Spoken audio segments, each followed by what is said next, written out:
श्रीमान मदन लाल सैनी जी, पूर्व मुख्यमंत्री श्रीमती वसुंधरा राजे जी, केंद्र में मंत्रिपरिषद के मेरे साथी श्रीमान अर्जुन राम मेघवाल जी, सारे देश में सरनाम चुरू श्री सालासर बालाजी री धरती चुरू ने प्रणाम।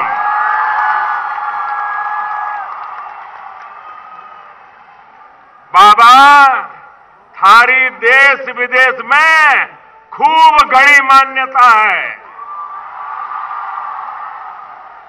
दूर दूर से लाखों लोग थारा दर्शन करन आवे। ददरे मामा बिराजे जहारवीर गोगा जी ने नमन। ई धरती सुवीर गणोड़िया निपजे और ऊंचा ऊंचा टीबड़ा सोने का पहाड़ा नबी मात देवे। शक्तिरी भूमि शौर्य रो आगार सर्वधर्म समभाव रो चुरू विश्व कल्याण सेवा और मानवता रो संदेश देवता चुरू। अठहरी जनता ने वीर सपूता ने ममतामयी माता बहना ने नमन और घणो घणो अभिनंदन।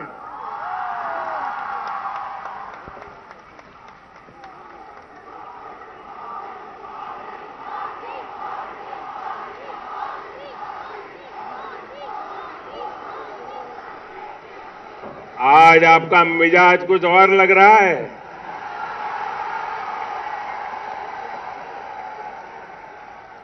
सबसे पहले मेरे साथ दोनों मुट्ठी बंद करके पूरी ताकत से बोलिए भारत माता की।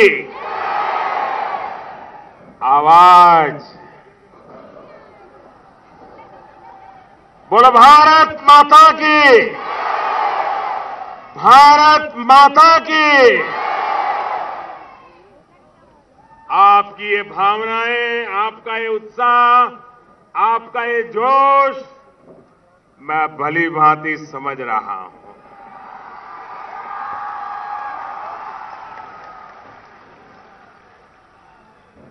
आज एक ऐसी पल है, आओ हम सब भारत के पराक्रमी वीरों को नमन करें, सर झुका करके नमन करें।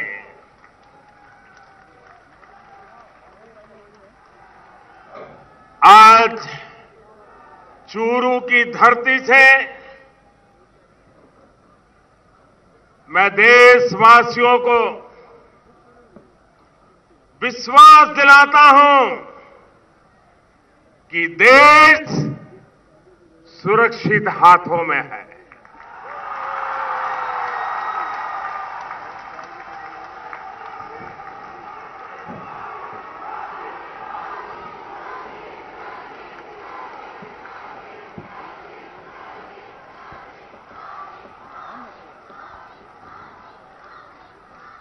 भाई और बहनों,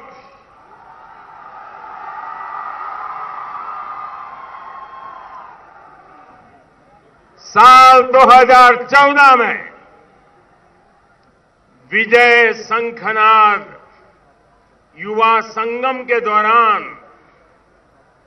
मैंने मेरे दिल की बात आप सबके सामने रखी थी।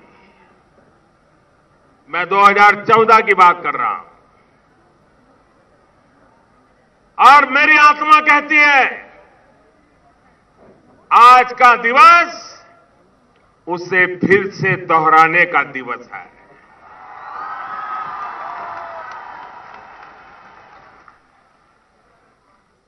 और चुरू की धरती से मैं देशवासियों को फिर से एक बार 2014 के मेरे इन शब्दों को मां भारती के वीरों को नमन करते हुए आज मैं फिर से दोहरा रहा हूं, सौगंध मुझे इस मिट्टी की,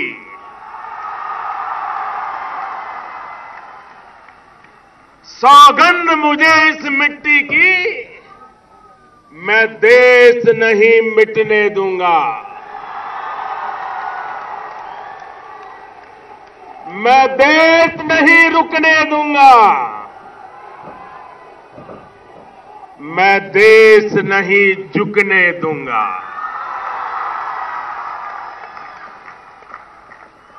सौगंध मुझे है मिट्टी की,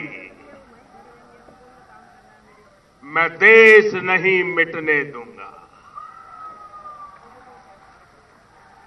मैं देश नहीं रुकने दूंगा, मैं देश नहीं झुकने दूंगा। मेरा वचन है, मेरा वचन है भारत मां को, मेरा वचन है भारत मां को, तेरा शीश झुकने नहीं दूंगा।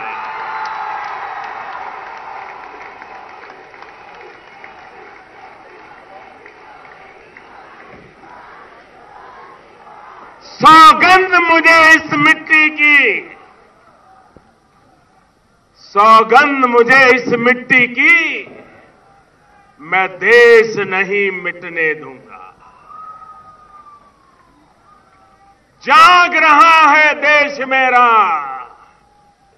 जाग रहा है देश मेरा, हर भारतवासी जीतेगा। जाग रहा है देश मेरा, हर भारतवासी जीतेगा। सौगंध मुझे इस मिट्टी की, मैं देश नहीं मिटने दूंगा।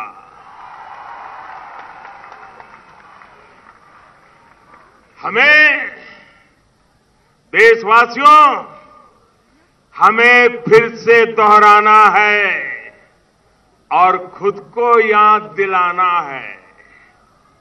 हमें फिर से दोहराना है और खुद को याद दिलाना है। न भटकेंगे, न अटकेंगे, कुछ भी हो, हम देश नहीं मिटने देंगे। सौगंध मुझे इस मिट्टी की, मैं देश नहीं मिटने दूंगा, मैं देश नहीं रुकने दूंगा, मैं देश नहीं झुकने दूंगा। साथियों,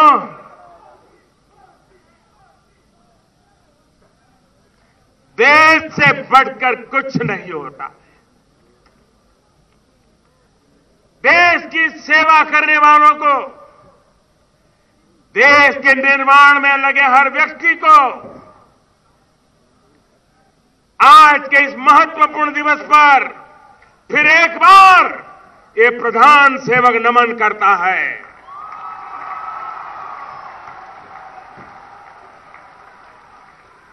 कल आपने भी देखा होगा कि आजादी के 70 वर्ष बाद राष्ट्र रक्षा के लिए प्राण न्योछावर करने वाले हमारे अमर शहीदों की याद में देश को राष्ट्रीय समर स्मारक समर्पित किया गया। नेशनल वॉर मेमोरियल राजस्थान के लिए और खास तौर पर चुरू, झुंझुनू और सीकर के इस पूरे इलाके के लिए तो ये इसलिए भी अति अहम है क्योंकि आप सभी ने अनेक सपूत देश को समर्पित किए हैं। यहां के हजारों नौजवान सीमा पर राष्ट्र रक्षा में डटे हुए हैं और इसलिए आप आपका सम्मान, आपकी सेवा मेरे लिए बहुत महत्वपूर्ण है। साथियों, आपके इस प्रधान सेवक ने शहीदों के परिवारों से, पूर्व सैनिकों से वन रैंक वन पेंशन को लागू करने का भी वादा किया था। मुझे खुशी है कि चूरू और राजस्थान के हजारों परिवारों सहित देश भर के 20 लाख से अधिक सैनिक परिवारों को वन रैंक वन पेंशन का लाभ मिल चुका है। इस योजना के लागू होने के बाद हमारी सरकार 35,000 करोड़ रुपए 35,000 करोड़ रुपए ये हमारे फौजी परिवारों को वितरित कर चुकी है और इसका बहुत बड़ा लाभ राजस्थान के 1 लाख से भी अधिक फौजी परिवारों को हुआ है। भाइयों और बहनों, आपका ये प्रधान सेवक ये काम इसलिए कर पा रहा है क्योंकि हमारे लिए खुद से बड़ा दल है और दल से भी बड़ा देश है। इसी भावना के साथ हम निरंतर पूरी ईमानदारी से देश के एक एक जन की सेवा में जुटे हैं। साथियों, जय जवान, जय किसान, जय विज्ञान, इन भावनाओं को साथ लेकर हम आगे बढ़ रहे हैं।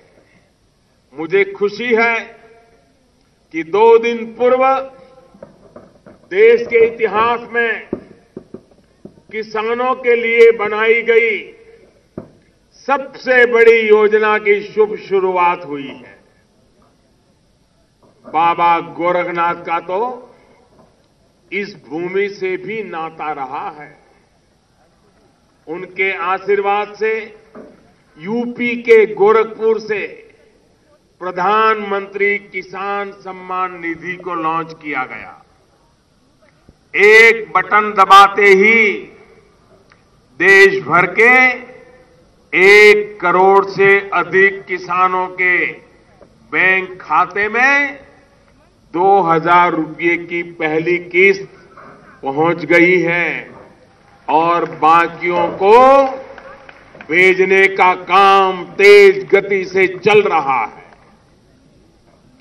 साथियों, जो रुपये सीधे मोदी सरकार देश के 12 करोड़ से ज्यादा छोटे किसान परिवारों को देने वाली है, उसमें चूरू और राजस्थान के भी 50 लाख से अधिक किसान परिवार शामिल है। 50 लाख किसान परिवार।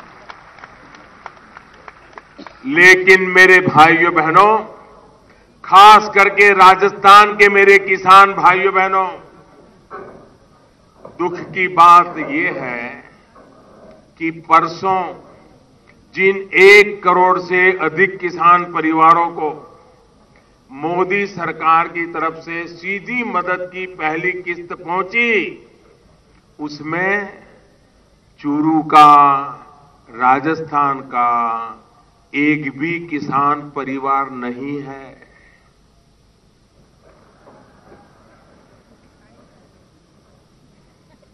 क्यों हुआ ऐसा?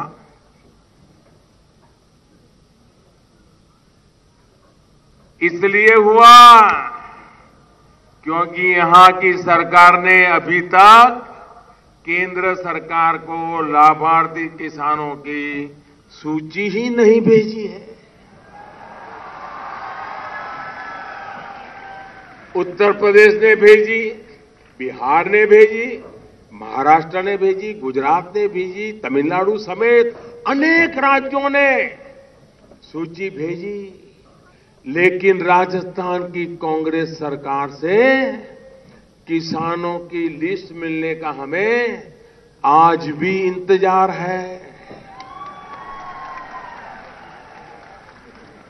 मैं राजस्थान की कांग्रेस की सरकार को इस चूरू की धरती से राजस्थान की भूमि पर आकर के आग्रहपूर्वक विनती करता हूं कि वो किसानों के हित के लिए हमने जो योजना शुरू की है, इस योजना को रोकने का प्रयास न करें, राजस्थान के किसानों का नुकसान न करें। आप मुझे बताइए भाइयों, राजनीति अपनी जगह पर है, लेकिन किसानों का हक रोकना चाहिए क्या? रोकना चाहिए क्या? अगर दिल्ली सरकार देती है तो मिलना चाहिए, नहीं मिलना चाहिए? अगर किसानों के जेब में पैसा आएगा, खर्चा करेगा, तो राजस्थान का भला होगा कि नहीं होगा? राजस्थान के किसान का भला होगा कि नहीं होगा? लेकिन पता नहीं, मुझे समझ नहीं आ रहा है हमारे कांग्रेस के मित्रों को हो क्या गया है।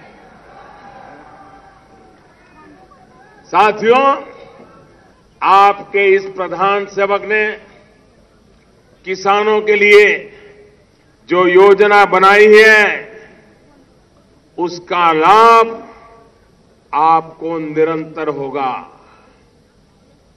भले वो आज देर कर रहे हो, लेकिन हम पीछे लगे हैं, सूची लेकर के रहेंगे और राजस्थान के किसानों को भी पैसा पहुंचा के रहेंगे। और अभी की स्थिति के हिसाब से ही 75,000 करोड़ रुपए हर वर्ष किसानों के बैंक खाते में सीधे, बिना किसी बिचौलिए के, कोई दलाल के बिना, सीधे सीधे किसानों के खाते में जमा हो जाएंगे। इसका मतलब ये हुआ कि अगले 10 साल में 7.5 लाख करोड़ रुपए किसानों के बैंक खाते में ट्रांसफर किए जाने वाले हैं। 7.5 लाख करोड़ रुपया। और इसके लिए किसानों को कुछ नहीं करना है। आपके फोन पर संदेश आएगा कि पैसे जमा हो गए हैं, फिर बैंक में जाइए, एटीएम में जाइए, पैसे निकालिए और बीज, खाद, दवा जैसी अनेक जरूरतों को पूरा कीजिए।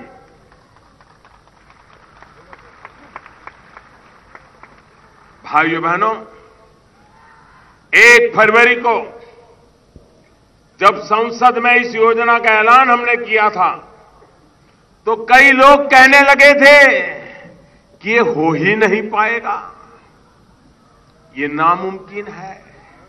लेकिन अब नामुमकिन मुमकिन है, क्योंकि ये मोदी सरकार है। 25 दिन के भीतर भीतर किसानों के खातों में पहली किस्त पहुंचनी शुरू हो गई। साथियों, देश के किसान, देश के गरीब का कल्याण हमारी सरकार की प्राथमिकताओं में है। लेकिन जब उनसे जुड़ी योजनाओं पर भी राजनीति की जाती है तो दुख होता है। इसका एक और उदाहरण आयुष्मान भारत योजना। इस योजना के तहत देश भर में 50 करोड़ गरीबों को हर वर्ष 5 लाख रुपए का मुफ्त इलाज सुनिश्चित किया जा रहा है। अभी तक देश में 13 लाख से अधिक गरीब मरीजों को मुफ्त में इलाज मिल चुका है। लेकिन इसमें भी इन 13 लाख लोगों में भी राजस्थान का एक भी भाई, एक भी बहन या एक भी बच्चा नहीं है। कारण क्या है? क्या कारण है? क्या कारण है? सारे देश को मिला क्योंकि यहां की कांग्रेस सरकार ने इस योजना से जुड़ने के लिए भी गंभीरता नहीं दिखाई। मेरा राजस्थान सरकार से ये भी आग्रह है कि जल्द से जल्द आयुष्मान योजना से जुड़कर यहां के गरीब परिवारों के जीवन को आसान बनाने का काम करें। साथियों, स्वास्थ्य हो, शिक्षा हो, हमारी सरकार सबका साथ सबका विकास के मंत्र पर चल रही है। हम ऐसे लक्ष्य पूरे करने का प्रयास कर रहे हैं जिनके बारे में पहले कोई सोच ही नहीं सकता था। ये बदला हुआ भारत नई रफ्तार के साथ काम कर रहा है। मुझे इस बात का गर्व है कि पिछले 4 साल में ही गरीबों के लिए 1.5 करोड़ मकान बन चुके हैं। स्थिति ये है कि अगर पुरानी गति से हम काम करते तो हमें इतने मकान बनाने में शायद कई दशक लग जाते और 3 पीढ़ी तक शायद पक्का घर रहने को नहीं मिलता। राजस्थान में भी प्रधानमंत्री आवास योजना के तहत 7 लाख से अधिक घर गरीबों के बन चुके हैं, जिसमें से 7,000 से अधिक ये हमारे चूरू जिले में ही बने।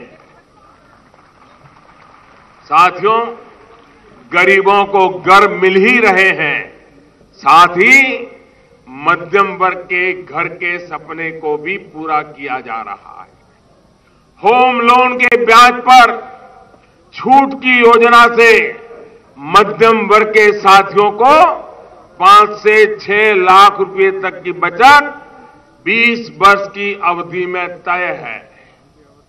इतना ही नहीं, पहले की सरकार के समय होम लोन की जो ब्याज दर 10% से अधिक हो चुकी थी और अब 8 या 9% है। साथियों, हाल में जीएसटी काउंसिल ने एक महत्वपूर्ण फैसला लिया है। घरों पर लगने वाले जीएसटी में बड़ी कटौती की गई है। अंडर कंस्ट्रक्शन प्रोजेक्ट्स में मकानों पर जीएसटी अब 12% से घटाकर सिर्फ 5%, तो एफोर्डेबल हाउसिंग पर इसको 8% से घटा करके सिर्फ 1% किया गया। 1% नाम मात्र का। इससे मध्यम वर्ग के उन साथियों को लाभ तय है जो घर खरीदने की सोच रहे हैं। इतना ही नहीं, एफोर्डेबल हाउसिंग की परिभाषा भी बदल गई है।